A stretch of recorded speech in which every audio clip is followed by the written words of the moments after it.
Hi friends, welcome to my channel. இன்னைக்கு என்னோட சேனலில் சூப்பரான ஒரு ரெசிபி தாங்க. கேப்சிகம் சிக்கன் எப்படி செய்கிறதுன்னு பார்க்கலாம். நான் வந்து இன்றைக்கி சப்பாத்தி ரோலுக்காக தான் நான் இது ரெடி பண்ணியிருக்கிறேன். பரோட்டா ரோல், சப்பாத்தி ரோல் எல்லாத்துக்குமே நம்ம உள்ளே ஸ்டப் பண்ணி ரோல் பண்ணி சாப்பிட்லாம். சைட் டிஷ்ஷாகவும் வச்சுக்கலாம். இப்போ கொஞ்சமாக எண்ணெய் ஊற்றிக்கிங்க. எண்ணெய் நல்லா சூடான உடனே அதில் 1/4 ஸ்பூன் சோம்பு போட்டுக்குங்க. கடுகு எதுவும் போடக்கூடாது. சோம்பு போட்ட உடனே நல்லா ஃப்ரை பண்ண உடனே 2 கட் பண்ணி வச்சுருக்கிற பெரிய வெங்காயம் அதோடையே சேர்த்திக்கிங்க. நல்லா மெலிசாக நீட்டமாக கட் பண்ணி வச்சுருக்கிறேன். வெங்காயம் நல்லா வதங்கட்டும். இப்போ வெங்காயம் கொஞ்சம் வதங்கிருச்சு. இப்போ நான் வந்து கட் பண்ணி வச்சுருக்கிற கேப்சிகம் சேர்த்துறேன். நான் ஒரு பெரிய சைஸ் கேப்சிகம் தான் இந்த மாதிரி நீட்டமாக கட் பண்ணி சேர்த்திருக்கிறேன். சின்னதாக இருந்தால் 2 சேர்த்திக்கிங்க.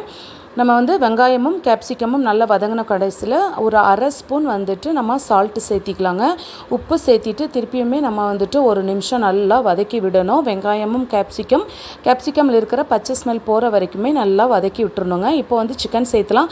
போன்லெஸ் சிக்கன் வந்து நான் எடுத்துருக்கிறேன். உங்களுக்கு எவ்வளோ வேணுமோ எடுத்துக்கலாம். அதில் வந்து 1/2 ஸ்பூன் இஞ்சி பூண்டு பேஸ்ட்டு, 1 ஸ்பூன் மிளகாய்த்தூள், கொஞ்சமாக மஞ்சள் தூள், அதுக்கப்புறமா கொஞ்சம் தனியா பவுடர், கொஞ்சம் பெப்பர் பவுடர், இது எல்லாமே சேர்த்திட்டு நல்லா மிக்ஸ் பண்ணிவிட்டு நான் வந்து ஒரு 1 ஹவர் அப்படியே ஊற வச்சுருந்தாங்க. இப்போ அதையும் வந்து கேப்சிகம் வெங்காயத்தோடு சேர்த்து அந்த சிக்கனையும் வந்துட்டு நல்லா மிக்ஸ் பண்ணி விட்டுடலாம். இப்போ கொஞ்சமாக நான் வந்து கரம் மசாலா சேர்த்திருக்கிறேன். உங்களுக்கு அது வேணும்னு சேர்த்திக்கிங்க.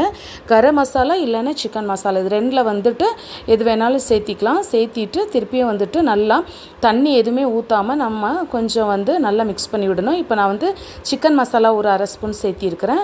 சேர்த்திட்டு பச்சை வாசம் போகிற வரைக்குமே நல்லா கலந்து கொடுத்துர்லாங்க. சிக்கன் வந்துட்டு ஒரு 70% குக் ஆகிற வரைக்கும் நம்ம நல்லா மிக்ஸ் பண்ணி விடணும்.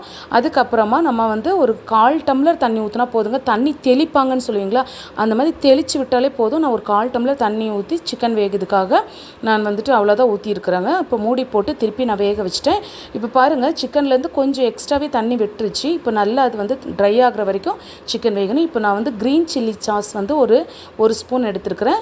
அதுக்கப்புறமா சோயா சாஸ் வந்துட்டு ஒரு ஸ்பூன் அப்படி எடுத்துருக்குறேங்க. அதுக்கப்புறமா ரெட் சில்லி சாஸ் வந்துட்டு ஒரு 1/2 ஸ்பூன் அந்த மாதிரி சேர்த்திக்கலாம்.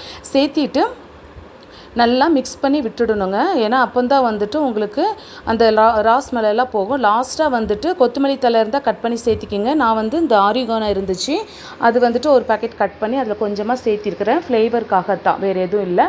சூப்பரான கேப்சிகம் சிக்கன் ரெடி. நீங்கள் இது வந்து சப்பாத்தி பரோட்டா ரோலுக்காக யூஸ் பண்ணிக்கலாம்.